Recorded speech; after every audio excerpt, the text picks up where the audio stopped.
What's up? What's up? What's up? We're back at you. Another episode. This Life Ain't For Everybody. Hope y'all are still enjoying the guest and all the topics we're covering. Thank you so much for the support. Thank you for supporting our partners and sponsors. Today's episode of the This Life Ain't For Everybody podcast, again, is brought to you by our friends at Jack Daniel's, Lynchburg, Tennessee. Please enjoy it responsibly. There's nothing more Americana than Jack Daniel's. If y'all have never been to Lynchburg's, do yourself a favor. Go there, take a tour of the facility, the distillery, and live the Jack Daniel's culture for a day or two if you can. If not, then you can enjoy it where you live. It's everywhere. There's a reason for that. It's the best ever made, in my opinion. Thank you, Jack Daniel's, for supporting us. Today's episode of the podcast is also brought to you by our friends at Bone Collector. I don't know if there's a better brand in all of hunting when it comes to supporting and emphasizing the importance of a brotherhood and the stories and the memories and the overall culture of what it means to be an outdoorsman, a hunter, a fisher, a conservationist, a naturalist, a provider. And today we are humbled to be joined again by the man who started Bone Collector. And you know who he is. He's Michael Waddell. How are you, my brother? Look out, Chad. Oh, doing good, man. Just surviving the corona madness like everybody else. This Rona's driving everybody crazy, man. Has it cut into your turkey time? You know, yeah, it has. It started off, it didn't, because obviously Georgia and Alabama got great turkey hunting, and our season's coming early, but I'm tagged out. And so now I'm like stuck and only can guide, which is no problem. But it did cut into some trips and stuff, but we still been laying down a lot of turkeys, and now I don't have any other thing to do but to, now get on social media and look at everybody else shooting turkeys. And so I'm pretty much have exhausted what all I can shoot around here in these southern states without leaving the states. Where were you scheduled to go outside of Alabama and Georgia? I was going to Kentucky. I was going to Tennessee. I was planning on going to Nebraska, and that got shut down. Both Kentucky and Nebraska, the whole state shut down non-resident. So definitely won't be going there. There's still hopefully some times that maybe we can be rocking and rolling for later in the year when it comes to maybe Wyoming, some other hunts. We just have to wait and see. But it's, man, complete insanity. So yeah, it did cut down on a lot of trips. Also Florida. I was going to Florida and didn't get to go there either. So have you found sanctity in the downtime? It seems to me like this kind of a deal, besides the traveling, wouldn't really cut into a normal day in the life of the Waddell clan. Is that fair to say, with the farming and the hunting and the business part of it? Y'all are pretty much used to being isolated down there in that part of Georgia and just hanging to yourselves. Yeah. It really hasn't. Yeah, it hasn't much changed outside of some travel, and I had some appearances and stuff that I was going to do that those shows got shut down. But outside of that, no, man, it has actually been nice. It's kind of been business as usual. Obviously, man, I got a pecan orchard out here. I've been busy working on that and fertilizing it, mowing, basically spraying the trees. So a lot to do with that. I got kids, so that's been keeping me busy. We've been doing a couple series of digital shows, and then obviously our Bone Collector show. So we've been busy shooting that. And so really nothing much has changed outside of some hunts being canceled and having to redirect and refocus our efforts of what we're doing, both in our TV shows and things like that, to sticking around here versus traveling and going out of state. But for the most part, it's nothing's changed, man. We got a small team here at Bone Collector. So it wasn't like the whole office really changed dynamics, because even though we've been working a lot from home, we only have about 6 to 8 people that really keep the ship cruising down through the ocean. So it hadn't been that crazy, but I've enjoyed it, man. I've ate. I feel like I've gained weight, because Lord have mercy, even though I've been going out to eat, I have been cooking, and my wife has been throwing down, putting that old country Southern cooking. I've been eating and having fun, man. It's like living on Little House on the Prairie. Hey, you mentioned Alabama. I was going to go into something on that, but tell me real quick, as many turkeys as you've been a part of, seeing them hit the dirt, and obviously we've talked in depth about what it really means to be out there, but the kill and the food part of it is very important to you and I. Is there only one way to eat wild turkey, or do you have several different recipes when in that part of Georgia? Is it mainly battering them up and frying them in grease, or do you do other things with them as far as the breast meat goes? And what other parts do you eat the leg meat, and what do you do with most of the turkeys? It's funny, man. I did a video on breasting out a turkey, spent a couple years ago, that's on YouTube, and And I mainly have always just, took the breast. But my grandmama now, both of my grandmamas, they passed along, and they all up there in glory now with Jesus. But they always had me take the leg meat, and they would boil them down, and I don't know what all they did. And they would make turkey pot pie out of it. Now, I've since tried to take some of the leg meat, and it was about like eating a freaking Michelin tire. And so I haven't been one to collect and use the leg meat, but the breast is freaking heavenly. And yes, there is more ways to cook a turkey than just frying it, but I will say it's my favorite. And Lord have mercy, I just cut that thing up in little old nuggets. And man, I'm about figured out now. I put it in jalapeno pickle juice, or like the pickled jalapenos. Pour that into those cut up breasts, or just a good pickle juice, and leave it sitting there. And holy smokes, you talking about some fine eating. I let it sit at night, then I fry it up on about 350, and batter it in some flour, maybe a little Tony Satchers or some kind of seasoning. And I'm telling you right now, it's as good as Chick-fil-A nuggets. And another good way I like to cook it is cut it up in strips and beat it out with a hammer or beer bottle or Coke bottle. And I put a little cream cheese and onion, kind of like you do deer, and then roll it and grill it that way. It's really good. And I even got a little old Hooray grill that I do some rotisserie turkey on that's real good. So I got a bunch of different ways, but all is around the breast meat. So I know somewhere somebody's out there probably listening is like, my God, Waddell don't know how to cook them turkey legs. And so I'm open to recipes. If y'all can help me figure out a way to cook a turkey leg, I'll eat the cornbread hell out of it. But the problem is I do shoot a lot of turkeys. And so I just mainly go to that breast meat, just like a dove. You just snatch that dove, that breast out and get to rocking. Oh yeah. Hey, Waddell, what do you think the secret behind Tony's was of how it exploded? And the reason I ask is being out where I'm at in Nevada, it probably just got here maybe 5 years ago. Yeah. Slap Ya Mama is another good one that originated down south. It just made it out here in the last 18 months, 2 years. What do you think it is about Tony's that gave it that overall popularity with Northern cooks, Western cooks, Southern cooks? Because like I find myself literally like I got a whole pantry full of rubs and spices, and I always find my hand gravitating towards Tony's. You the same way? Oh, all the time. I think it's just simply, some things it's just the product is good. One is, everybody knows Cajuns. If they can't do nothing else, they can party and eat. And Tony, that's that brand that made you feel like a little Cajun vibe to it. But in reality, it's just a good all around, man. You can put it in grits. You can put it on anything, deer, fish, duck, elk. I mean, you can put it on an expensive ribeye if you want a dry rub. It's just good. So I think that's why it's to go to, where there's a lot of good, seasoning, but it might be more specifically good to one particular thing, or really good on fish, or really good on beef, or whatever. But man, Tony Satchern just good on everything. And like I said, I know that, hey, they ain't paying me. You need one to say that, but it works, man. I think once you buy some, you're going to go buy some more if you use it. Yeah, it's crazy how much I'm nonstop with it. And then Slap Ya Mama's got its place too. I've been taking, we call them bluegill out here. You call them brim, right? Do you call bluegill brim in Georgia? I was talking with Brent Cobb last week, and he said he just caught 35 brim in his mom's pond, and he was getting them ready for the grease. And I was like, a brim. And so a brim is a bluegill.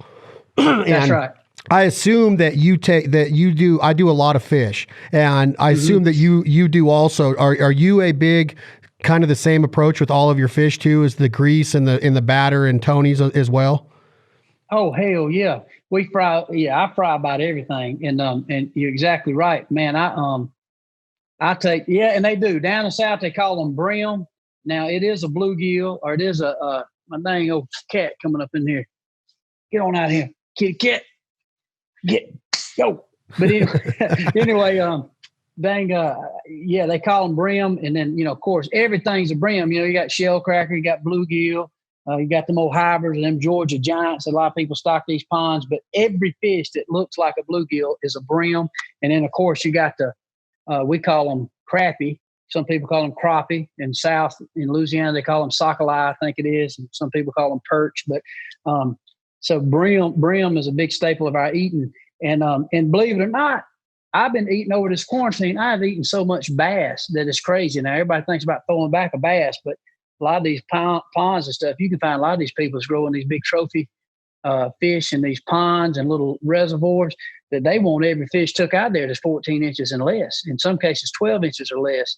And so I was telling my son, who's on a college fishing scholarship, until I was working at Realtree into the mid-90s, I never threw back a bass. I ate every one we caught. So in other words, it wasn't no catch and release. It was catch and release and throw their ass back into Lake Crisco. That's exactly what you did. Yeah. I mean, we ate bass, and so I still like bass and brim. And if they're big enough, flay them out. But I'll still scale a bass or bluegill. And man, I like a little flour and cornmeal. Not a bunch of seasoning, just a little salt and pepper, and fry them up on some peanut oil or some good vegetable oil. And I love it. A good fish fry is hard to beat, especially down here south. It's crazy how when you go up to like the Wisconsins and the Minnesotas and you see those Friday night fish fries and they got the walleyes going. I love to eat a good walleye. But, oh, yes. Man, when you start talking about like the North American white fish that I love to eat, everybody wants halibut, but I'm talking fresh water here. Like a walleye is unbelievable. Then you mentioned crappie and crappie. Now, up north, they call those perch, which a lot of northerners that fish those cold waters in North Dakota, South Dakota, Minnesota, Wisconsin, they'll argue with me that that's better than a walleye. And then I will bring up a brim or a bluegill and say that when you do a fish fry, if you put those three together, you're going to have a really, really hard time deciphering between the three species of fish. And a lot of guys say that I'm nuts, and I truly think that they are. But if I take my favorite out of all three of them, it's mostly I always go for a bluegill or a brim for like every single time. I don't know why, as much as I love walleye, but man, bluegill is unbelievable. And then I've eaten bass probably 5 times in the last year because I was always on the same route. You watch all the Bassmasters, all of the FLW, all the Major League Fishing, they're always throwing it all back. So I think people get conditioned that you're not supposed to eat bass. But when you have a pond and you can get a good bass, they taste unbelievable. Oh, they're unbelievable. Like I said, I mean, sport fishing has been around for a while. And you're right, Bassmasters now, Major League Fishing, FLW. And I'm all a big fan of it because obviously it's helped pay for my boy's college, man. He's eat up with fishing. He'd rather fish than I think hunt. And he loves it. He's good at it. But for me, fishing was something, and really even hunting, man, the trophy was the meat. And I know that's a little cliche. And a lot of times you see, on Instagram and social media, everybody's talking about, best day of my life, elk fillets and stuff. In reality, they're trying to kill a 360-inch elk and they're bow hunting and stuff. And there is a trophy aspect to how big an animal is. But truly, the way I grew up, fishing and hunting was fun because the end of that trophy was the food for the table of that grocery shopping in the wild. And so for me, bass was exactly no different than a bluegill, no different than a crappie. And it's hard for people to wrap their mind about that, but the bass has been so marketed as this trophy fish, which it is. It's a cool game fish. But when I grew up in Booger Bottom, my papa would have a bucket of shiners and a cork, and we would go out and throw live shiners out. And I got pictures of me when I was a kid of a stringer of bass on those old metal stringers. I'm talking about be anywhere from 2 to 5 pound bass on there. None of them got thrown back. Every one of them went in the deep fryer, and we ate them. And it was and my uncle and a lot of my older generation of family members, they're still that way. I even some ponds I got around here that I got leases on that's part of some hunting leases. I'll say catch and release. And if they go, I have to make sure I'm with them because they'll keep every bass they catch. It don't matter if it's a 10-pounder or a 2-pounder. And there's a species of bass out west here that was introduced out here, but it's really prevalent, like up in the Chesapeake Bay and that part of Maryland. Have you ever eaten striper? Striped bass? You know what? We do have striped bass down here. I've never eaten one. And believe it or not, I've never even caught one. We have hybrids and we have stripers, which I think are 2 different ones. I'm not a big, I don't know my fish good, especially my sport fish, but we do have those fish down here, and they're in our lakes. Striper is really good eating. Really good. Is it really? I've never eaten striper. All right. I got to ask you a couple questions. First off, I got to see an episode in the last 2 weeks of Alabama tornado, and you guys taking the gentleman down there. You talk about a touching episode and what hunting can really do to the soul and how the therapy that it provided that man. First off, unbelievable episode. Very well done. I know you have a lot to do with not just the on-screen stuff, but your whole team is there working to put these stories together. What you guys did for him in that community, and to see the devastation that you're out here where I live and you see it on the news, but you never really know how devastating it is to the soul and the human being. Until you see it put into perspective like y'all put it, and to see the look on that man's face and the tears and to hear your voice, it was amazing to me that you could go from that devastation and then what that turkey hunt the next morning provided for that man. And even though it didn't bring back the lives that were lost, even though it didn't make him never think about it again, or make you and the other people in that area never think about it again, just for that split hour of those turkeys running up that little country cut and to see your reaction and you high-fiving and the hugs.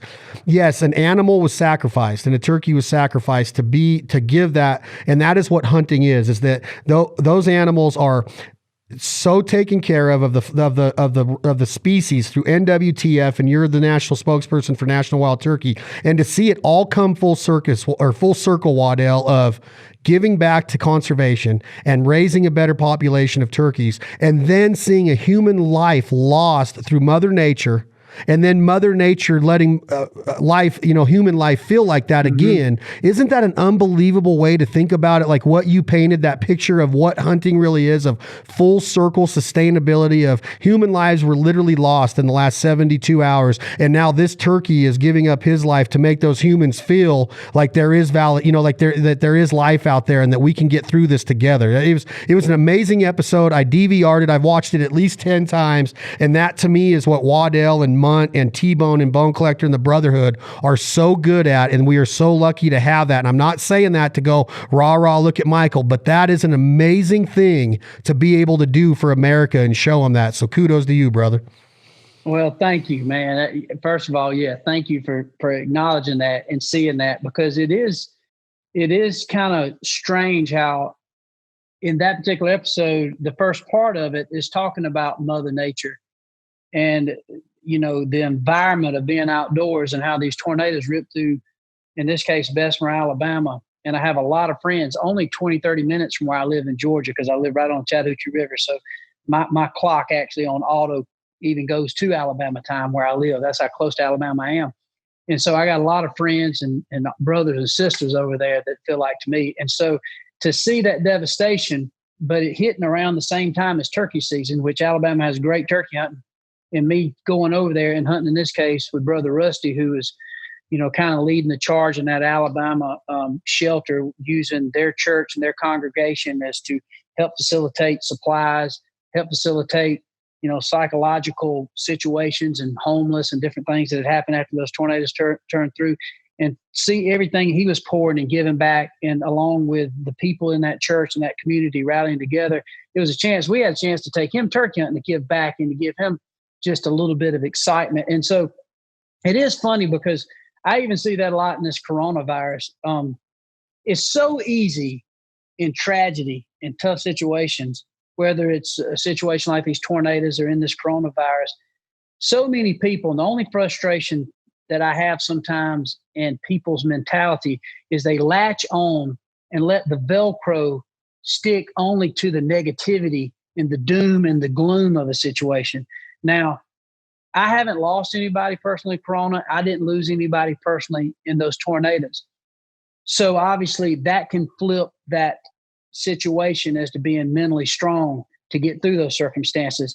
However, if we focus on everything that we're afraid of, if we focus on everything that negative happens, and we can't figure out a way to look towards something positive, then it becomes really desolate. It becomes very lonely, and that's where bad things can really happen. So I think it is up to good human beings to give back and to give those people something to look forward to. In this case, it was the vision of a beautiful spring morning coming into a situation where maybe we could get on a turkey and get one tagged. In that case, Brother Rusty did.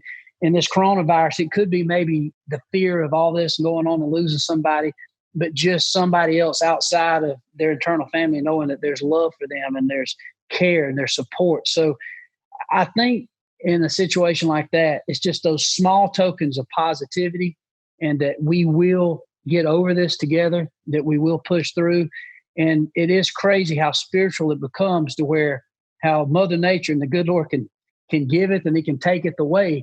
But it's such a balance of that. And so it's not about just clinging on to the negativity. It's acknowledging the negativity. It definitely seems to, you have to respect what you fear, but you can't live in that fear, and you can't dwell on what was taken. You have to look at what's available that is given to you. And so that was a small way. And I know that's pretty philosophical and that's pretty deep, but that's what hunting's done for me. That's what hunting's done for me. I mean, in my darkest moments of life, going out to turkey hunt, going out to fish, and we're talking about, eating fish and eating turkey.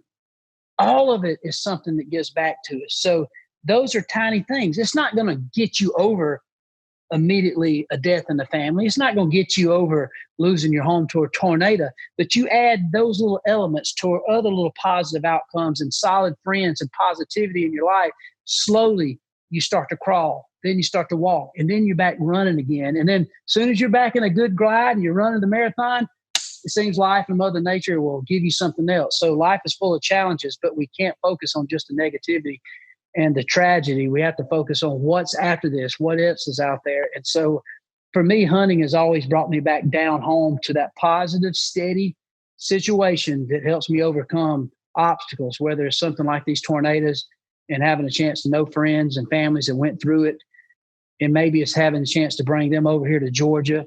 It could be me frying them up some bluegill, or frying them up some brim or crappie, and give them a good camaraderie of a nice down-home meal that can help them start their process of healing. So thank you for acknowledging that. And that's really all we want to do, is to acknowledge the power of Mother Nature and how you can go from on top of the world to the very bottom. But once you get to the bottom, how do you help somebody get back on top and at least start to see the positivity in life again? And so that was our effort, just to kind of show a complete picture of the strength of Mother Nature, and also how it can give it and it can take it away in a matter of just moments. And I love how you've always had the ability to, let a guy like me and thousands and hundreds of thousands of people watching around the country, the different feelings that you go through as a man or a woman in life, the ups and the downs. And then you can take a 22.5-minute episode, 28 minutes with commercials, right? You get 22 minutes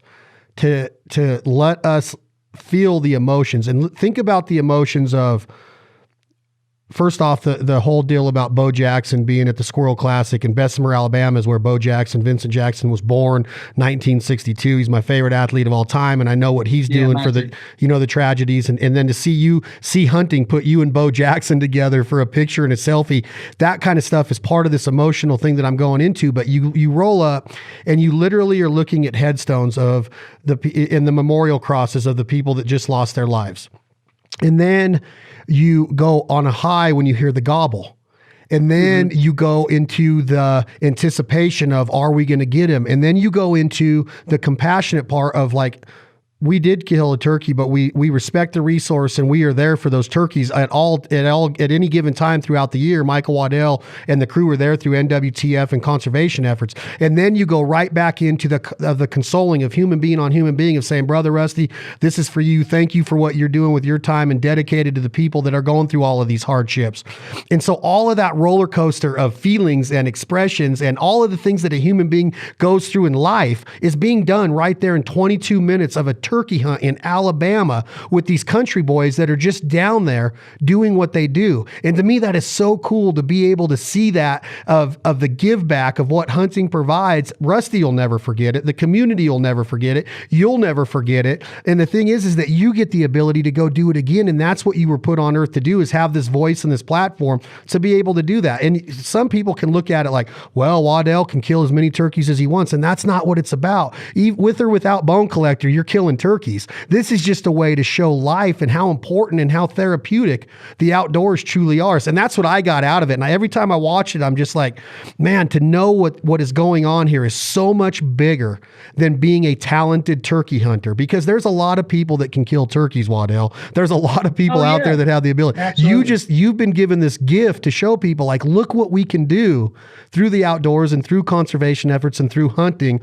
And yes, there is a dead animal and there are dead people over here, but look how hunting is helping heal that. It's just an amazing story, man. I think if more people took the time to break it down, and I know it's an entertainment value, but I got a huge life lesson out of that episode, man. I was like, that is what life is right there. Well, and like I said, I can't say thank you enough. And first of all, thank you for seeing that, because that is what that was. I wouldn't say orchestrated, because you can't even really orchestrate it. It's just, it is what it is. And there's a lot of ways to give back. And there's a lot of ways to be able to show people what the outdoors is about.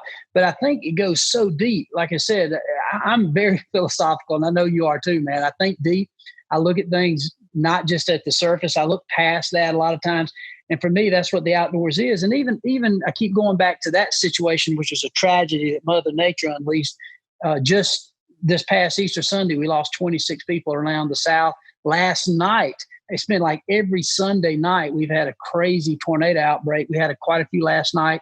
None come through our area, but there were some in Louisiana and Alabama, Mississippi, and even some in Georgia. But as far as I've read so far, nobody lost their life or no major tragedy. But when it gets down to it, even this coronavirus, which is a Mother Nature, well, who knows? Hell, I don't know what's going on with this China deal. I don't know if they fabricate. I don't know what happened. But either way, it is a biological something that it gets into our deal. And, it helps remind us that you really don't just die of old age. There's something going to kill you. It's going to be a tornado. It's going to be a heart attack. It's going to be corona, the flu. It's going to be a lot of different things. And so with that, I think what helps me is being a country person, growing up hunting and fishing in a rural lifestyle, is I'm not arrogant about it, but I thank God every day that I was born that way, because what happens is you have a good balance of life and death. You have a good balance of what to fear and how to respect it, but also how not to live in that fear. And I think what happens in society, we lose those grassroots and basics of rural outdoor living and being outside and depending on man and woman, depending on each other, human beings being able to depend on each other, not just for who's got the best Wi-Fi to watch Netflix. I'm talking about who has a good resource in a garden, who has a good resource in hunting, and who can help provide knowledge and to help build a structure, getting all the way back to the three little pigs, to the where one built out of straw, one out of sticks, one out of bricks, and trying to escape the big bad wolf. Well, we've had the biggest big bad wolf knocking on our doorsteps is Corona.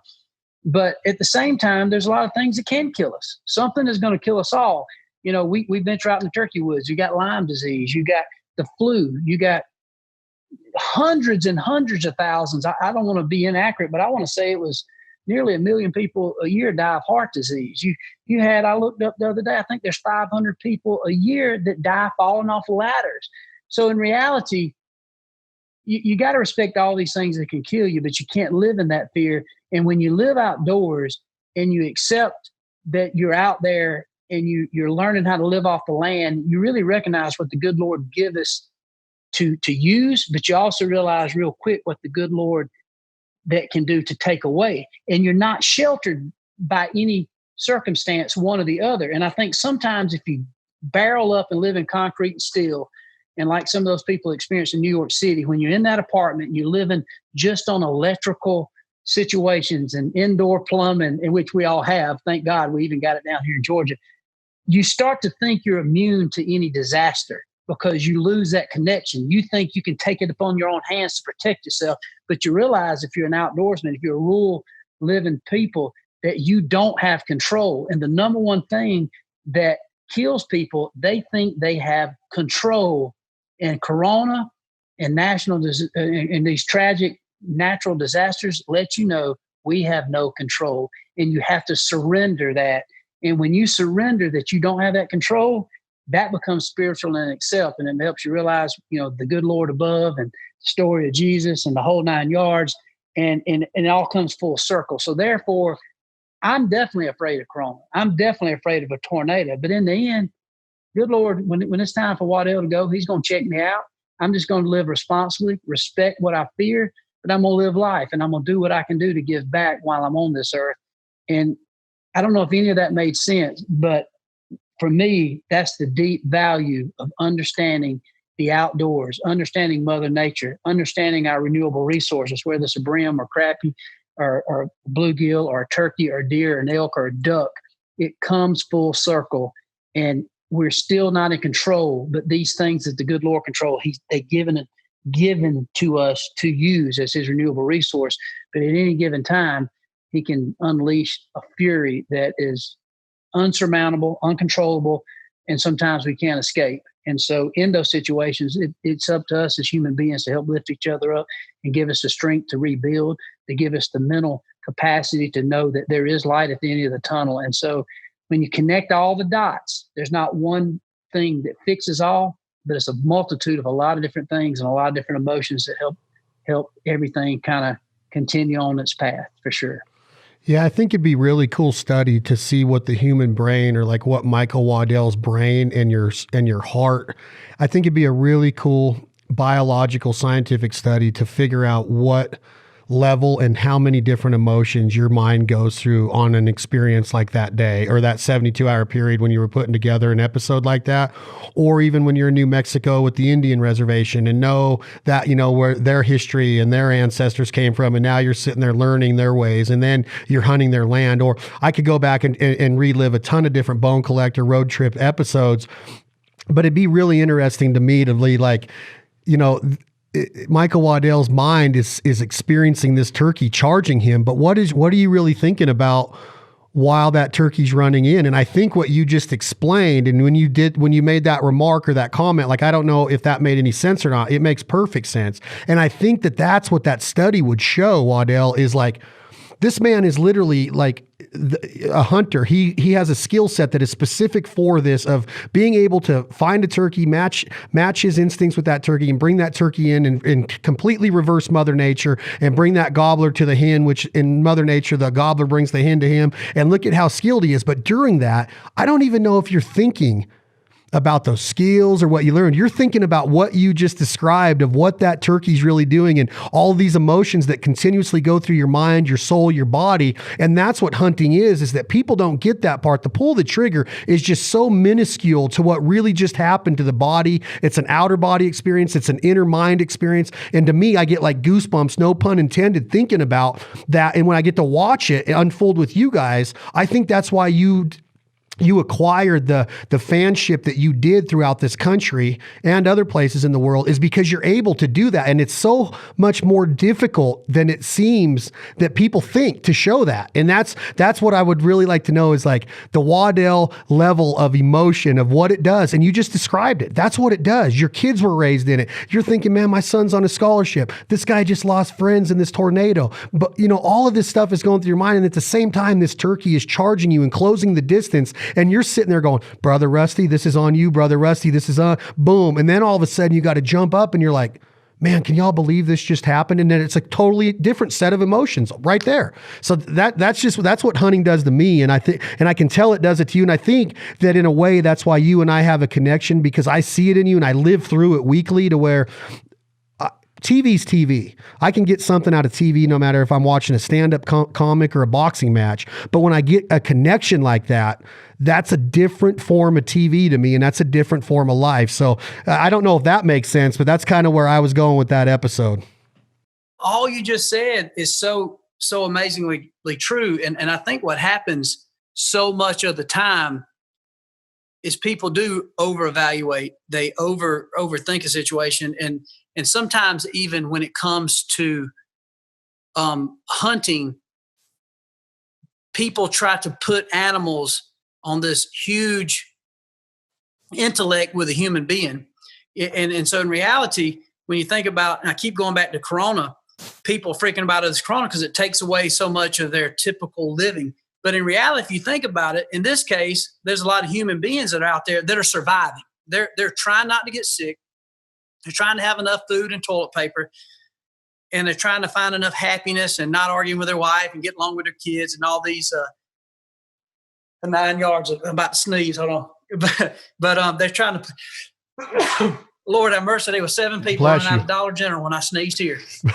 But Bless you. But when it gets down to it, wildlife, the people that are so spiritually connected to wildlife always make the best hunters and fishermen because they thinking at the same level of them.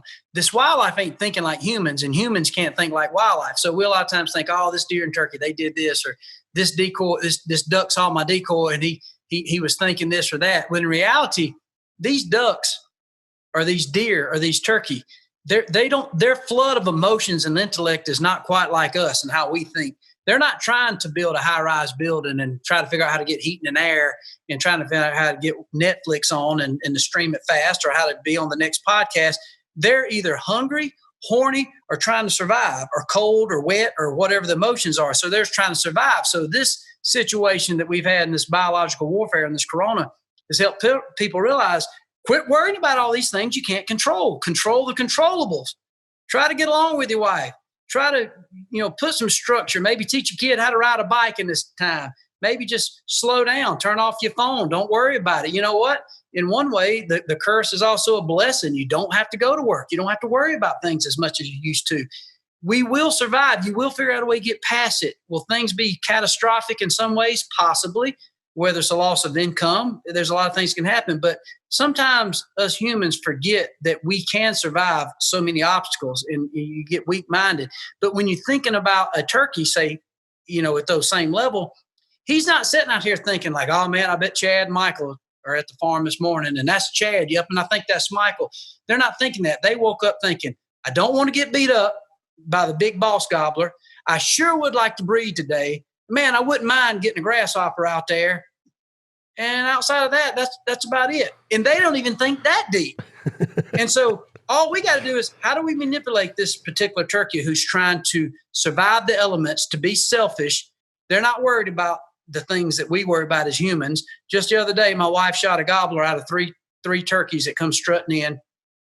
Soon as she shot, the turkeys run off. They went over the ridge, and I got a trail camera of the other 2, which were probably brothers. They're back strutting. They're not over there crying and mourning and calling their aunts and uncles. They're like, good, man, one of our brothers just died, but more hens for us to breed. So they are so selfish and they're so one-minded that sometimes the way us humans think, we can overthink a hunting strategy, just like sometimes we can overthink this situation, a catastrophic situation we're in with this corona. Just chill out and relax. Figure out how to survive. Figure out how to find happiness. Get out that old pack of deer meat and brown up some sloppy joes and relax. Go out and throw the ball with your kid. Just relax. Man, I have actually been hard to get a hold to because this has been the moment I've been waiting on, man. I know I missed a bunch of texts and calls from you. I've just been completely chilling, man. I've been cutting grass. I've been bass fishing. I've been brim fishing. We've been having fish fries. We've been, like I said, everybody around me, we've been tagged out in turkeys. And so in one way, this crazy time has turned into a blessing. So sometimes, like I said, I know I'm rambling, but philosophically, all this that is here and all these situations, both good and bad, are something to get our attention, to help reshape us and to refocus us. And so I think it's been easier for people like me and you who live in the country, who enjoy this culture, enjoy this lifestyle, to adjust, or maybe better put, not miss a beat. But there's people in some cases that have grown up under concrete and steel in those big cities, that social aspect that's been taken away has been completely mind-boggling and so catastrophic, no different than when New York lost its power. You can survive without power. God didn't quit giving you breath or oxygen just because you don't have electricity and air conditioning. It's just sometimes it's all a mental game. And so I think sometimes the simpler we think, the more intelligent we become. And I think for me, that's how I become a good hunter, because I don't overthink what a turkey's thinking. I don't overthink what a deer's thinking. At the end of the day, they're trying to survive. A duck, he's just he don't want to just up and fly from North Canada all the way down to Louisiana. He'd rather stay right there, but everything freezes up. But along the way, if he sees something that looks like a big old breed fest or a good something to eat on, he just stops by. He ain't thinking deep and trying to figure out if it's a mojo or if it's a banded decoy or if is that Realtree timber or mossy oak. He's just thinking, looks good to me. So we just got to figure out what that is that trips his trigger to get him laying in our spread. and the rest is up to how good we can shoot after that. But he's not sitting there thinking like, well, I'm down here where I know this is where old Chad hunts and all them foul life guys hunting. Oh my God, we're getting down here in, Robertson country and Duck Commander. They're not thinking that way. They're just trying to survive. They got a routine. They have a very small one-track mind when it comes to it. And at the end of the day, they're pretty selfish. And if you think about it, humans, we're way more compassionate than half of this wildlife out there. And sometimes these anti-hunters and PETA members just get it all out of whack. And obviously you have these ads that make a polar bear look like you can run up and hug it. And obviously Walt Disney makes Bambi look like we're just the Antichrist for going to hunt a deer. But in reality, humans give back so much more. We have emotion, we feel, and I'm not saying animals don't, but at the same time, we worry and have way more to be responsible for than this wildlife out there. And these wildlife, they're not worried about, if they go breed every hen turkey, in the flock and see their brothers get killed, or they can send a spur deep inside their dad's head or the brother's head and kill him. They're not worried about showing up on Facebook. They don't care. They're not worried about it. A big bear who ends up eating his own cubs to make this sow that he bred come back in heat so he can breed her again. He's not worried if there's an article comes out in U.S. Times that, man, I ate my own cubs. He's just trying to get what he thinks he deserves and what he wants. So when you pair all these emotions and all these true things that are all part of Mother Nature, you start realizing that sometimes our control that we have within human nature, sometimes I think the good Lord has a way of saying, no, I'm going to show you don't have control of this, and to realize that to help remind you. But unfortunately, some people can't be reminded and they don't catch on to the bigger picture of things and how it all pans out. And like I said, I know that's crazy. No, I think but it makes sense to me as I think about all this that's out there and all this nature, all these good times, all the bad times. And I really realize that even though after the biggest storm, it seems like always the sun comes out and shines the next day. You either have to acknowledge that the sun's shining, or you have to be stuck that the storm is still there. And so it's your attitude and how you go about it kind of helps you understand what the blessings and what the tragedies are. But in the end, if you breathe in air and you can still get up and you can still go, that's a blessing. Well, I could say a lot of things in response to what you just did. One thing that I will say out loud before I tell you this other deal is that so much all these ideas are going through my head when you're talking, Waddell, and I am going to talk to you when you do have a free second about some things that spurred in our last conversation and this one. But I also see something else in you when you start talking about the emotional part of it and what these animals are doing and what human beings are doing and how we cross paths and how we can give back and how therapeutic hunting is. But I've also seen body reaction by you in the past, personally being in your presence and watching you in certain instances when hunters were what you described just now of how that turkey is greedy or not in it for the right reasons, and the compassion that we have for these animals.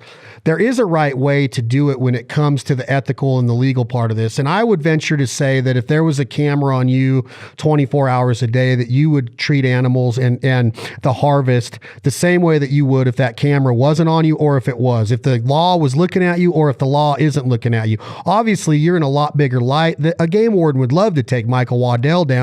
So there that gives you extra spunk not to ever do it. But I think that if there wasn't that want and desire, people need to look at you as a spokesperson that can really promote this lifestyle in the right light, and that the law and that level of what we do needs to take a hold of what you say and really bring it in and engulf it and ingrain it inside of our minds.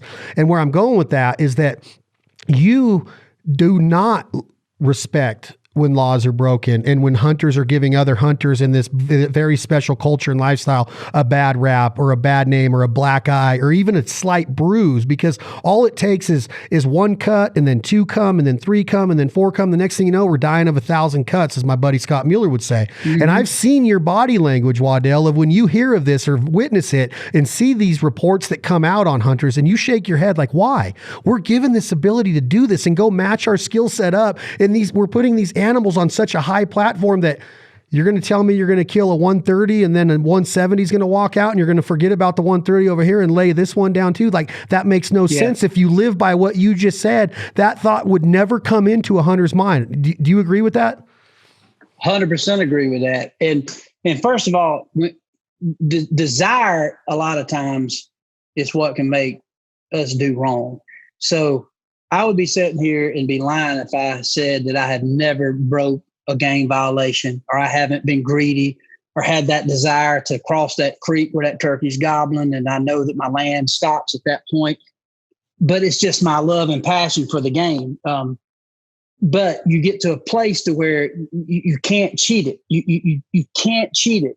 So it's the same, any kind of desire. If you love cheesecake, if you love it, like, God, I just freaking love the taste of cheesecake. Well, yeah, every once in a while eating a piece of cheesecake ain't gonna hurt somebody, but you can't sit every night and eat a cheesecake pie. You can't. You're gonna get, it's gonna end up hurting you.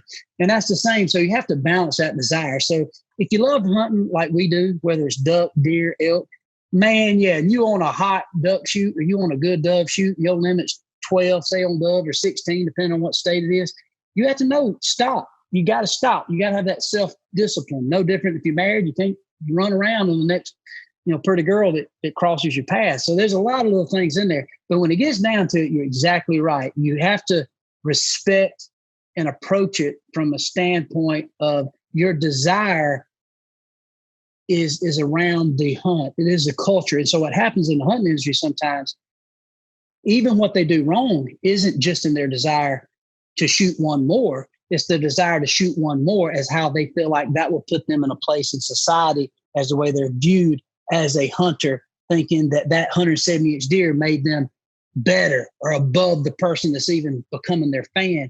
That to me is certainly a crazy, almost evil way that I think really hurts hunting more than just the old high school kid that ain't even videoing something that knows he's got to stop on 2 turkeys and maybe just screwed up and shot 3. That's wrong.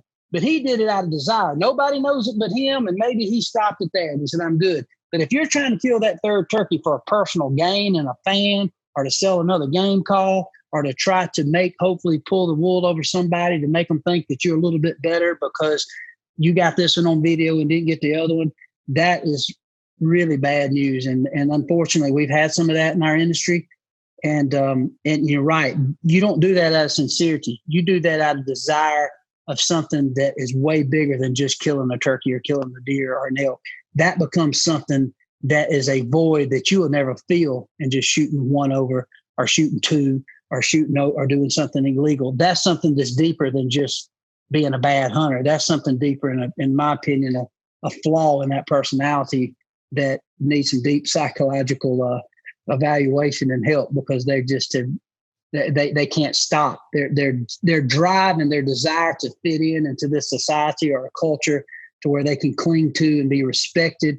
They lose all our respect by trying to be respected. I think, yeah, it's so well said. And while you're talking, I'm thinking, like, this man that's saying this has built probably, arguably, and in my opinion, the biggest hunting career out there as far as personality and voices and quote unquote celebrity TV guys, right? I've already told you that about what Michael Waddell is. He's a true rock star in this game, and you have built that. And I would probably say that 80% of whitetail hunters out there, maybe 50%, I don't know the number, but there's a lot of whitetail hunters out there that have killed a lot bigger deer than you have. And I know there's a lot of elk hunters out there that have killed way more bigger elk than you have. And I know there's a ton more mule deer hunters out here that have killed way bigger mule deer than you have. You've built this. My point is that you have built Bone Collector and the Brotherhood and the Michael Waddell mystique on being a hunter. On a 140 is everything to me. I worked hard. I matched my skill sets. Just because he's got more bone on his head doesn't necessarily mean that it was a harder hunt or a more rewarding hunt. And I know I know you killed your biggest buck in Kansas and you documented it and you were very grateful and compassionate for that animal. But you have built a career on not being a trophy hunter. And that's a big part of being real and being approachable and having that gravitational pull and having somebody live through you vicariously, because it's not out of touch. So why in the hell would you ever shoot a 170 when he came out after your 140's already on the ground? It makes no sense. There's no There's no reason to ever do it. You have the finest sponsors, the finest lifestyle. You've drank the finest of drinks. You've eaten the finest of meals. You've been on the finest of red carpets off of 140s consistently. And you don't hide that. Well, here's a prime example of that. There's no payday in this industry just because you shot the biggest. Matter of fact, it doesn't matter other than if it's you and it's your goal. It's not the goal for everybody who follows on social media, watches our TV show, whether it's myself, Nick or T-Bone, David Marsh, Bill Jordan, or Toxie Hayes, or Candy and Don Kiske. They don't care and don't have goals for them that they got to shoot a 180-inch deer. Do they enjoy the entertainment value of seeing a good bow hunt, maybe on, let's call it 180, 90-inch buck? Sure, I do. I enjoy a good elk hunt, but a prime example of what you just said.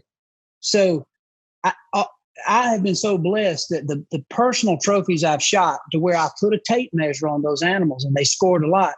Man, I killed a huge Boone and Crockett antelope in Arizona on public ground.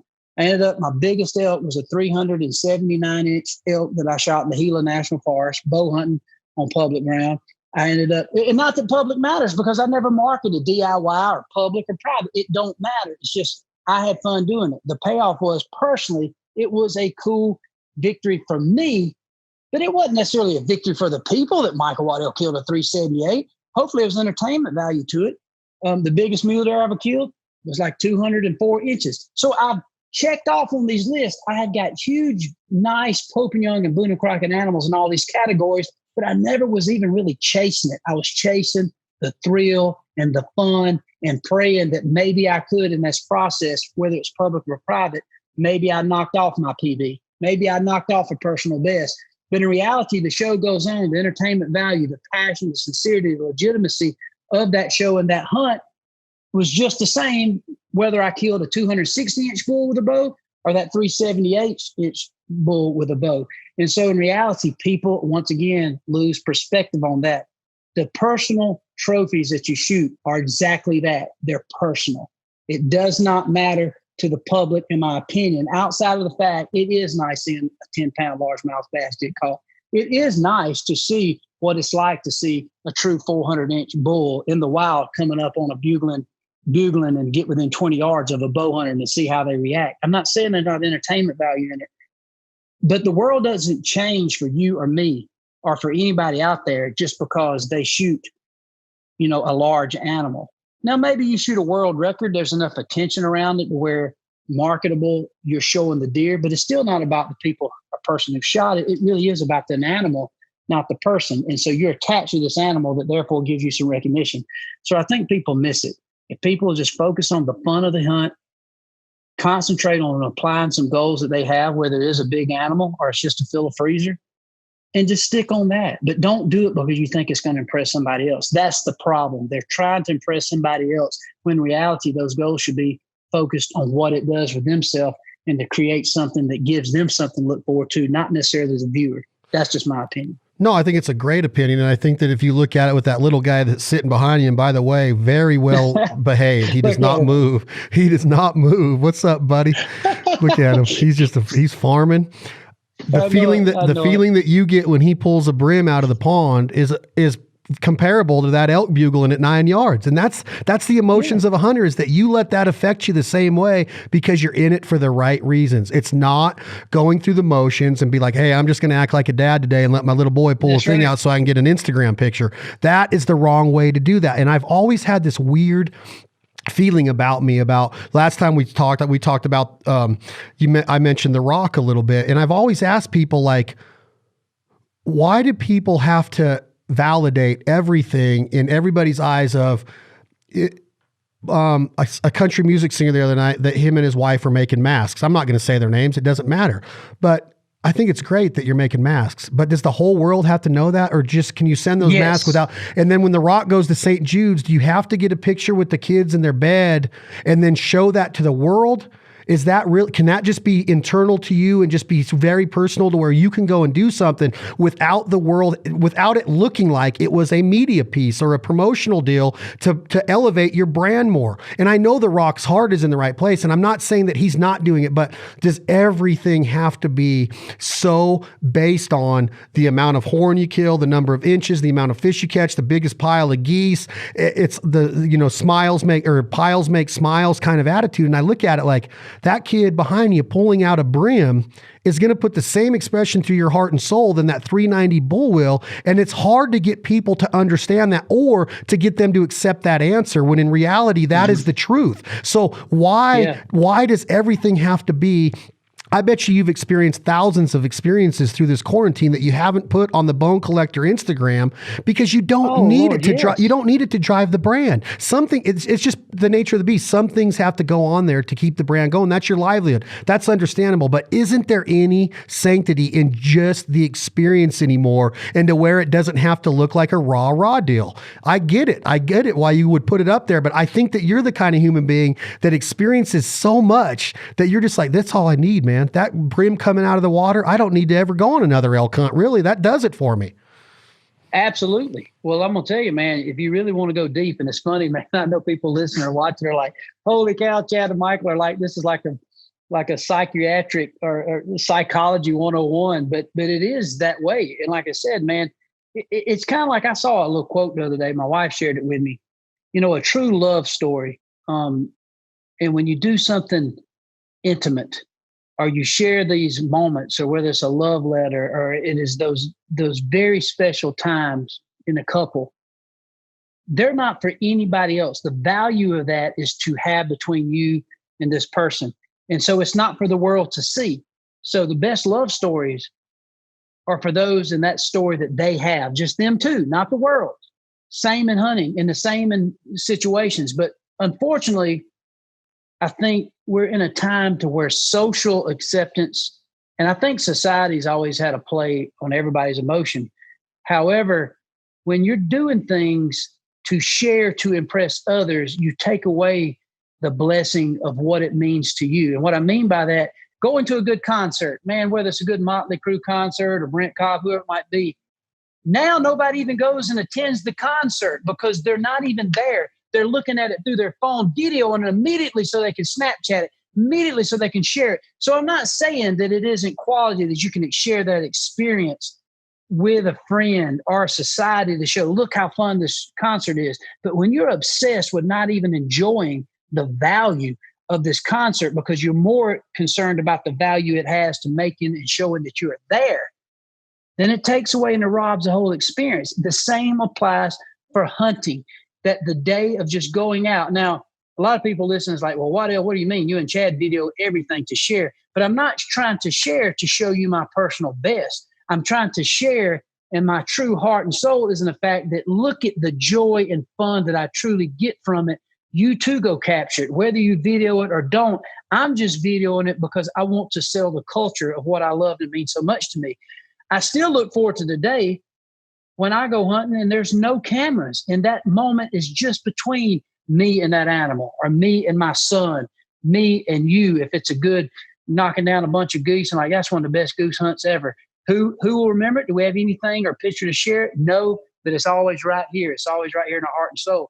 That is what's being robbed of us in a lot of times in social media in these situations. And it's also pushing people to do things that don't matter. And that is kill something illegal, or to push them toward thinking that a 180-inch deer is going to change their life. It ain't. I promise you.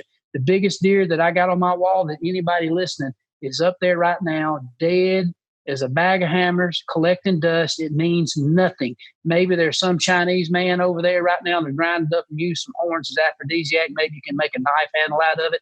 There's nothing about it that's going to help you in life. Nothing. Maybe you can sell it to Longhorn Steakhouse and generate a little money because they're going to put it up there by this big moose they found at the yard sale.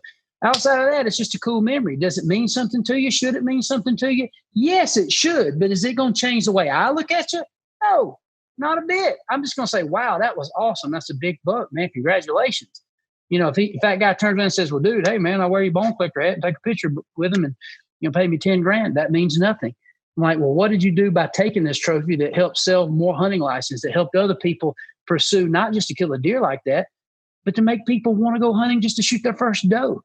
What fun did you have in doing it? And so that's what's missing, I think. And like I said, I know that's deep, but at the same time, for me, even though I'm saying all these things, there's still a lot of things in my life, like through this quarantine, I want to share my life with people because I think it's my job to share my experiences, the good and bad, through our television shows, through digital platforms, through podcasts. But at the same time, there's a lot of things we got to keep to ourselves. We got to enjoy it with our family, with our kids, with our wives, with our friends, that only us know about it. Because sometimes, unfortunately, people can ruin good things. I know that's pretty stern, but some things that are really beautiful, you can ruin by trying to let too many people in on it. And then therefore, if you get obsessed with that by sharing everything, then it can push you to doing things that you shouldn't be doing in the first place, that robs the joy of why you even started it. And so I think this quarantine has helped me a lot in that. It's so amazing to hear you say it, because I literally sit around thinking, like, this person is getting 1,500 likes on a picture, and that is like validation. And that's what social media has done to us, is if we don't get there, what are we really saying about ourselves as a hunter if we can't get 1,500 likes on a picture? And I'm like, okay, well, Bone Collector gets so many likes on this picture, and then when you go to a live show and you see the true effect that you have on people, that's what is admirable, of the time that you'll take with a kid in a wheelchair that might not necessarily get to go on many more deer hunts. Or even having the ability to have that kid want to hear your story or to talk to you or shake your hand, and the time that you give that kid is way more validation than 1,500 likes. Because if I go to just an off-brand Instagram account that is regurgitating Guns N' Roses pictures from the 80s, and it's some account that's out of Brazil, they're getting 25,000 likes from all these Guns N' Roses fans. And it's just the same analogy that you just had of that old buck on the wall. It ain't going to do anything for them in life. And that's the thing, is like, what are you really in search of? What is the hunt really mean to you? What are you in the hunt for? Is it more sponsors? Because if you chase sponsors, you're going to die on the vine, man. You have to let them see the true value of what you bring to the table. And it's not a 290-inch buck. It's truly not. And when you talk like that, I often think about how many emotions we go through as a person just in a daily basis, of this millions of hours of content that we have at our fingertips. It's going to mess with you if you let it. If you keep the little things in mind, like the reason that you hunt is not to go and get it on. When you and I were on the bus that night with Brent Cobb, I took a 30-second video. You know why? Because I knew that I was going to be able to go back and help Brent spread the word about his music, because I feel that his message needs to be heard by a lot of people. The rest of the time, you and I sat there in awe that you've been with the finest of music. You were in awe that we were on that bus, and so was I. I'm like, look at what's happening. And we shared it together. And me and you'll talk about that for the next 20 years with Brent. Brent was so excited that you were on the bus. He grew up being a fan of you. So the whole thing is that we very easily could have had our phones out and been like, rah, look at us. But in the big scheme of us, the man upstairs, my mom, they don't give a flying rat's ass that we know Brent Cobb. The only thing that matters about Brent Cobb, in my opinion, in the long run, besides my dear friendship with him, is that his words have the ability to have a conversation like this and to create conversing like this. And that's all I get out of it. I don't care how many Grammys he wins. I don't care that he's best friends with Chris Stapleton. I would never go to Brent and go, hey man, you need to get Chris Stapleton on my podcast. But I will go to Brent Cobb and go, man, I'd love to be in a songwriting room with you and just figure out your mind and how you come up with these words you're coming up with. Because to me, that is what means something, is the man that he is. It doesn't matter what he wins. And the thing about Brent Cobb is that he doesn't care that if he ever gets a Grammy. And that's what makes him special. And that's what makes the hunt special. That's exactly right. And something important that was touched on there is we're talking about, what do you hold back? What do you do for acknowledgement? And what do you share? What do you keep personal?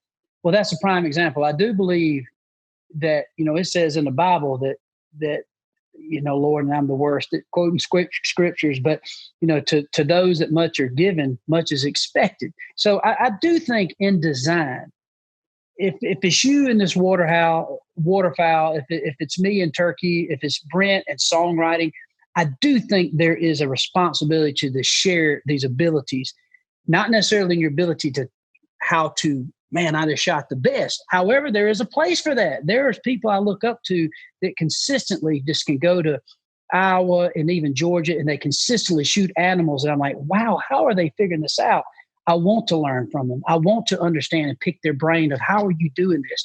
So obviously they come to my attention through a picture, through a video, through a seminar. So with Brent, he is sharing his heart and soul through this writing and his music. And man, it sends people. And I love that deepness of that. Just like when Merle Haggard, man, one of my favorite songs when Merle Haggard said, I wish I was down on some blue bayou of bamboo cane stuck in the sand. How deep is that? And what a blessed he was as a songwriter to just put you there. And he shared that. He could have held it back and just told his kids about the value of sitting with a bamboo cane, but he touched us by putting it and helping us relive that situation. So we all have the ability to share, but what drives you to share? That's what we're talking about here. That's the conviction. It's what drives you. And I know with me, I sincerely mean what drives me to share a good turkey hunt. There is a challenge of tricking that animal. There is a challenge of trying to figure out a deer and a target buck and get them down and to share that. And there is tips and tactics. But in the end, I just want to share that emotion, that passion, that sincerity, that legitimacy that comes with it. Not because I thought somebody, when they saw it, would make them more into maybe coming up and having me sign a hat at a show. I just want them to be hopefully motivated. You know, when I watch music, I've been, Lord have mercy of all things. I started looking at TikTok with my kids and even started a TikTok account. So Lord have mercy for it. I went from, I guess I just lost my cool card altogether with that. But anyway, when it got down to it, man, I get where I'm looking at all these guitar players and they're just people that nobody knows. And I'm so entertained by their, you know, them ripping off playing some old Eddie Van Halen and playing the Motley Crue and Guns N' Roses, and they're spot on and playing Guns N' Roses. I saw a girl the other day singing Heart and doing Barracuda, and it was every bit as good as when they first cut it in the 70s. And I'm so entertained by it. But at the end of the day, everything has its place. But there's just so much out there that sometimes get misconstrued, and socially people push it to a place that it don't need to be. And I'll end with what I'm trying to say is you hear the word marketing a lot, and you'll hear people say, and I've had people tell me this, like, Waddell, man, you did a good job of marketing yourself. And for some reason, I find that offensive when people tell me that, like, you marketed yourself very well. I'm like, and I think back, I'm like, man, how did I ever market myself? Like, I started working, you know, as an 18-year-old kid guiding turkeys for Bill Jordan. And I tried to go through all the doors that was open, some that I had to nudge, some I kicked open. But most of those doors were open through hard work, legitimacy, and sincerity, and passion, and ability. And so with that, I got to thinking, like, did I really market myself? Or did by working my ass off and being legitimate in some of these things, did the market just find me? So there's a fine line in that, to where I do believe that you got to do the right things. You got to keep yourself 100%. Out there. You got, but I don't believe in truly marketing yourself. And I think that's what's wrong with the industry. These people are trying to market themselves as to what they think they want to be, not what they are. It happens in country music. It happens in the hunting. It happens in every aspect. It doesn't happen in motocross, because you either can go freaking ride a motocross bike or you can't. You either Ricky Carmichael or you're not. You're either Kenny Bartram and can do the first backflip or you can't. Hunting, you can disguise it. You can market yourself. But I can tell you, I didn't market myself. I worked my butt off trying to do the right things out of my passion, sincerity, God-given ability, my learned talent through every year, every hunt, trying to better myself as a hunter, as a person. And so therefore, with that, the market somehow found me. And so at the end of it, that's what I really believe in. And that's so key in your success. And that's why you can take a lyric from Merle Haggard and dissect it that way, or a Brent Cobb Shine on Rainy Day song, and get out of it what he meant to get out of it. And if you go to his freaking show, and if Merle Haggard was alive today, and me and Michael Waddell, or Michael Waddell and I, if you're a correct English major, sorry about that, if we went to his concert and we held up a 4-inch iPhone and recorded it, he would look down at us and kick the footlights out on top of our heads, because he isn't up there for that. He wants us to get that lyric. Brent Cobb wants us to get that lyric. Bone Collector wants us, and we started this about turkey recipes, and I wanted to revolve into the story about Brother Rusty in Alabama, because Bone Collector delivers that lyric, that message, that compassion. It delivers the picture that we're supposed to look at and go, we can do that. That's at our grasp. We can go hunt a turkey. We can give back to somebody by being a hunter and getting what is meant to get out of it. And it's not about the likes. It's not about the sponsors, because I'll tell you what, if you went and talked to any of our sponsors, they're not going to sit there and go, we pay Chad and the guys what we do because one, they're affordable, two, they go above. No, they're going to go, hey, we know their stance. They're always there when we need them. We don't have to babysit them. Their work ethic is there. They over deliver and under promise and da-da-da-da-da. It'll keep going. And it's the same with your partners. And if people just understood that when you go to that concert and you film Vince Neil and Nikki Sixx and Mick Mars and Tommy Lee on their last of what has been like 35 final tours, and now they're back. Yeah.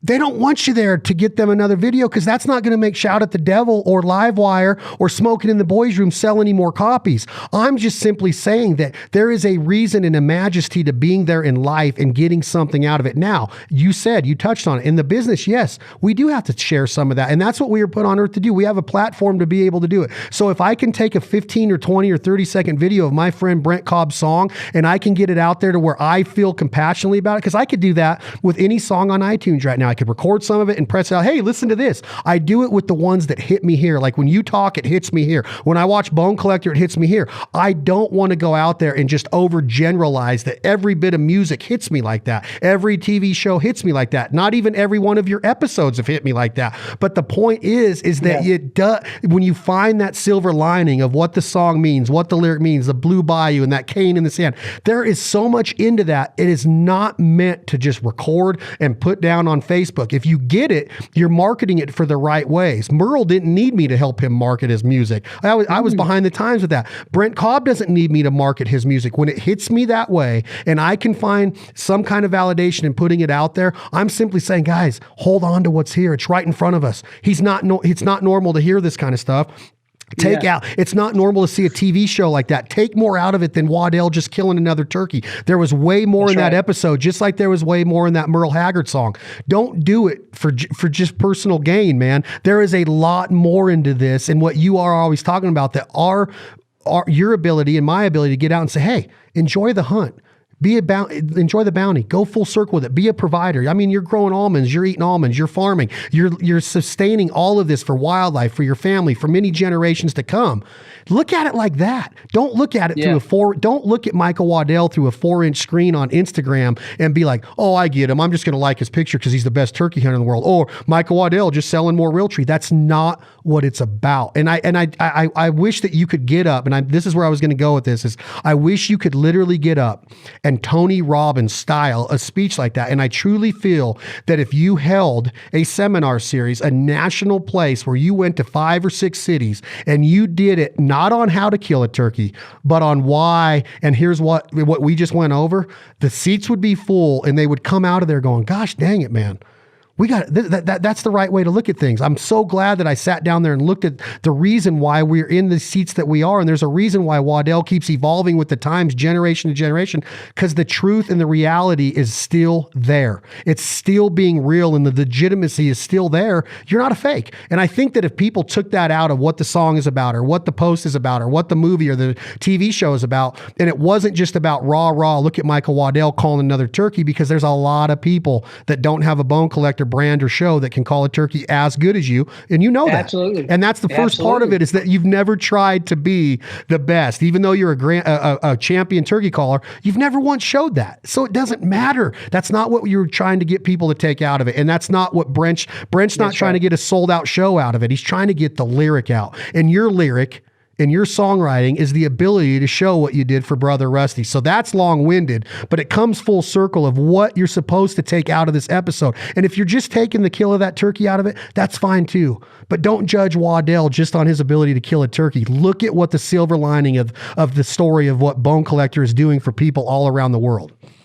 Well, like I said, for you to see that, man, I can't tell you what it means to me, but it is true. And like you said, it's not that you're trying to show people you're the best. You're just trying to be the best of who you are, and let that heart and let that soul and that instinct and whatever legitimacy and whatever people might see as ability or talent, but just challenge yourself to say, if I am going to go turkey hunt, I'm going to try to be the best and get the most unbelievable hunt that I can share with people. If you are going to write a song, if you're Brent Cobb, is to pour out what is in his heart, and what you give.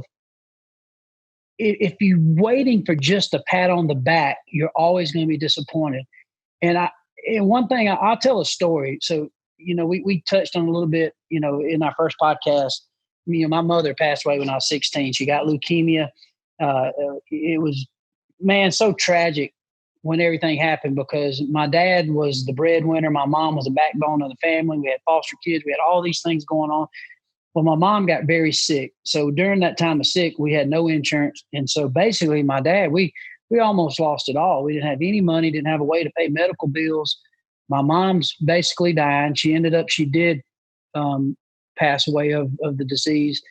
And it was just tough times. But one of the takeaways that I never forget in the world of giving back, people in the community knew that my dad was struggling. My dad had a successful construction business, but he was there taking care of my mom. He was at the hospital all the time.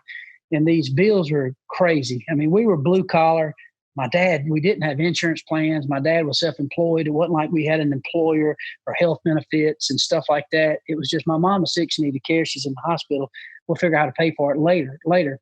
And so in that process, there's a couple places in local community had a fish fry. I never forget, they had a big fish fry, and they donated the proceeds to my dad to help pay medical bills, which he did. But one of the things that hit me that I saw my dad cry as hard as when mom passed away, and I was 16, was we were in this restaurant called Duck's Trolley, which is our favorite little old local burger dive there in Manchester. And there was 3 gentlemen in there that we knew well that walked up to our table and said, Edwin, Michaels, man, I know y'all going through a tough time. Just we thinking about y'all, love you and praying for you. And if we can help, we'd love to help y'all. Just a small town vibe, which we've all hopefully had a chance to experience that. So my dad had his truck out there parked in the back, windows rolled down, tools in it. Nobody stole nothing. Nobody locked or automatic, security blocking the doors. Everything was rolled down. We walked out, and in my dad's truck seat was cash money, $300 cash in an envelope, just sitting in an envelope. One of those 3 men that come up to that table just handed over $300 out of their pocket. And to this day, I literally almost get choked up thinking about it. They didn't leave a note and said, hey, this is from Buttermilk Mitchell, or this is from Mr. Slaughter. It was just those 3 men, one of them left out of there and felt compelled to leave $300 cash. Or all 3 of them put 100 in each. Maybe so.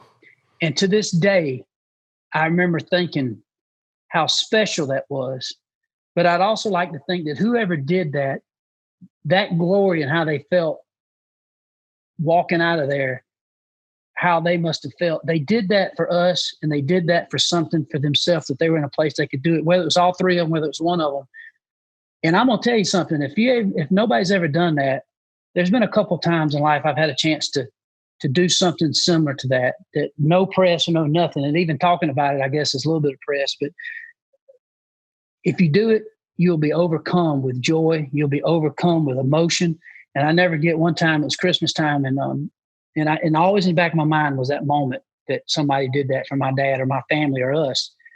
And I remember my dad immediately said, who left this money? And he cried to the job site. My dad, who was just rough, man, had tears in his eyes, was choked up the whole time, just thinking how nice that was, that gratitude to give to us, and that just selfless way of giving. And I remember I was going through Alabama one time. My little Mason at the time, he had asked for a dirt bike, and I found this used dirt bike over in Alabama. So I was going to pick it up, this little KX Super Mini. I was going to pick it up and negotiate. Got my price. I'm going to pick it up. And I was just in the Christmas spirit, happy, man, listening to Christmas carols, fired up, man. I was home for the holiday. And I never forget, I went to this little convenience store, and there was a lady behind the counter. She was talking, it sounded like to her daughter. And she said, well, I know he wants that. We ain't going to be able to afford that and shit. And I was eavesdropping, and she was, you was on pump 6. She put it on, you was on 6. I said, yes, ma'am. $37.95, and, got me a snack, whatever. Paid, and then so at the end of it, I'm hearing her. So I paid for it for cash, and I never forget, because $300 of mine, I gave her $300, and I said, hey, good Lord's blessed me. I said, use that to help get that gift. Immediately, she starts crying, oh my, and I walk out of the store, and I got in my truck, and I cried with joy all the way to where I got that motorcycle. And first time I ever told the story is even on this podcast. I told my wife about it. It wasn't like and so it was unbelievable. So that kind of gets back to this whole thing about some of these things personal, even though I shared that story. Nah, that's not, that's hits you, man. It's just an emotion. And that hits me back to this whole thing. Like I said, you don't ever know where these podcasts are going to go and what you talk about, but I'm glad it went to this subject, just like the first one we did. It went to a cool, deep subject. And so this is the same deal. And so to this day, every once in a while, whether it's a tank of gas or something, I'll be honest, I get still, even though I feel like there's a part of selflessness to that, selfishly, I still get so much more than that lady who maybe was able to buy this granddaughter something or grandson. It is something that means so much to me that it is like a trophy elk to be able to do something like that.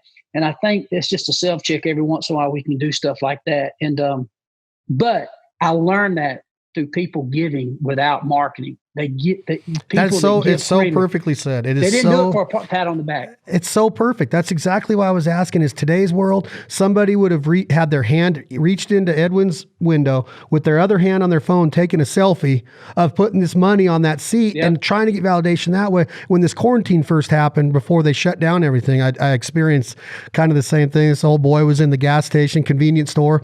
He was just getting a carton of Marlboros, and he was getting couple Gatorades and a 12-pack of Miller Lite or Bud Light or something, and this card didn't go through. And he could tell he was kind of embarrassed. He ran out to his car. He says, I'm gonna go get another card. Well, in the meantime, I didn't want to deal with it. I gave her $50 and I said, anything that's left over from this, apply to his. Well, I get in there and I'm in my rear view waiting for traffic so I can get onto this road and turn left. And he comes running after me, and I didn't even want to hear it. I didn't want him to think he had to say thank you. I didn't want him to try to pay me back. I just said, you're in a position to where you could use the help right now. And I just kept going because I knew that he wasn't going to go out in his car and bring $50 back to pay for his stuff. I just wanted to make sure that he was taken care of and that he didn't have to feel like he had to go put that stuff back. And the lady's like, this is really nice of you. You want me to tell him, or do you want me to give him the change? I go, just give him the change and I'll go on my way. And I never thought of it again until you told that story of the clerk at the counter.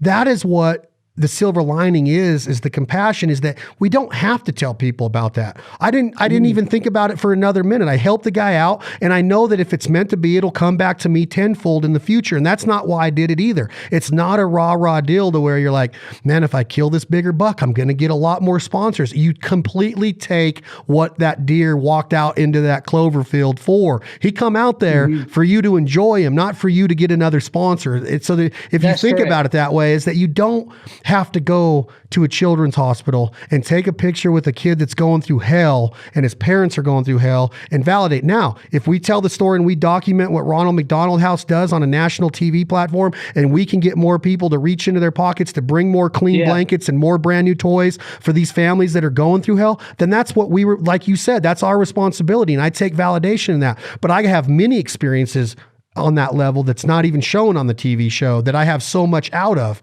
and that will never be documented. So I think that that's where I wanted to go with it. And I didn't even plan on going down that rabbit hole today, but that episode and what brother, I guarantee you he's still looking at pictures and he still hopefully has some of that meat left, probably not, but that everything that turkey provided that morning meant so much more than just you being a good turkey caller or him being a good shotgunner. It meant the world. And that's what I want people to get out of it, is that Bone Collector's not here to show anybody that Michael Waddell is a professional hunter, because you hate being called a pro hunter.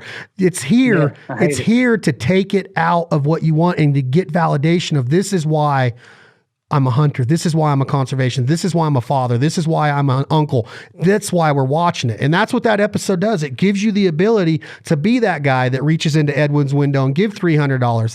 That kind of success, that is what success is. Not winning another Moose Award or not getting another multi-million. It's not, it doesn't matter to Michael Waddell. The little things are the silver lining, like pulling that brim out of the water with that kid sitting behind you that still hasn't moved. That is what I get out of it. And that episode is what opened my eyes, man. Bone Collector's here to stay because they keep evolving and they keep being our filter to the world. That is what the world is out there doing. I'd have never known about that tornado if I didn't see that episode of Bone Collector. And if that's what I get to take out of it, and I didn't get to see it on CNN or Fox News, Bone Collector was my funnel to the world. And that's what you're doing it for. That's cool, man. And it means a lot that you saw that. And and saw it for what it was, because that's what it was. It's to share with people kind of the heartache as well as the silver lining of how do you move past tragedy sometimes. And I think that's where, people get stumped. But man, this has been a fun, podcast of just talking deep. And like I said, it's cool to talk. I know it's deep, but it is funny. And I think a lot of it, me and you have been so blessed just to take what we love and be able to make a living out of it. And so with me, I'm very convicted to tell the other side of that deep, raw heart and emotion that comes with it.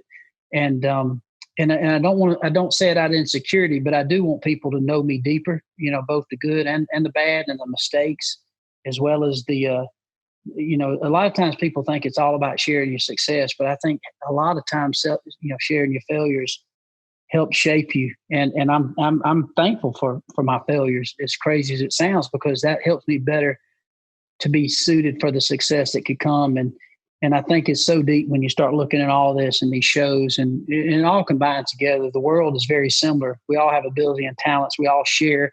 We all hold some things dear that are very private, and we share a lot of things too.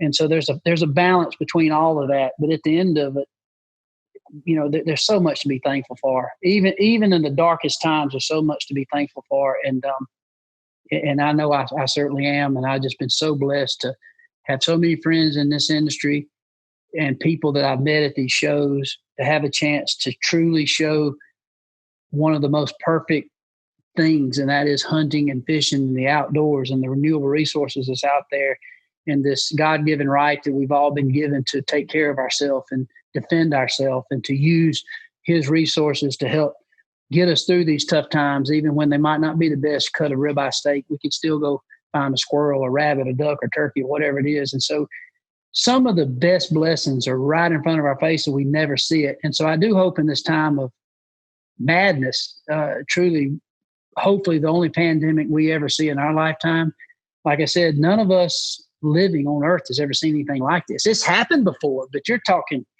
1912, 1860s when we had pandemics, and even then it was a lot worse. Millions died. We've lost, around 40,000 people to date right now in the United States.